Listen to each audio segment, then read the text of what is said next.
Madwar 3,000 parteċipant qed jieħdu sem fl-edizzjoni ta' din is-sena tal-programm ta' sajf Let's Move Malta, inizjattiva ta' Sport Malta li tippromuovi stil ta' ħajja aktar attiv u b'saħħtu fost tfal, żgħażagħ u kbar.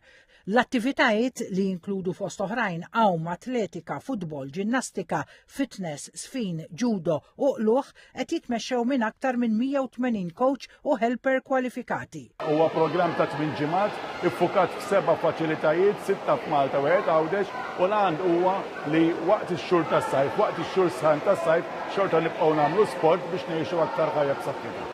Let's Move Malta tippermetti wkoll lil dak li jkun jiżviluppa aktar id-disciplina fl-isport u l-ħidma f'tim.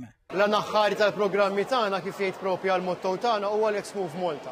L-anaħħari tagħna huwa li nċaqalqu kemm jista' jkun tfal u adulti il-popolazzjoni kollha ta' Malta biex ikunu attivi.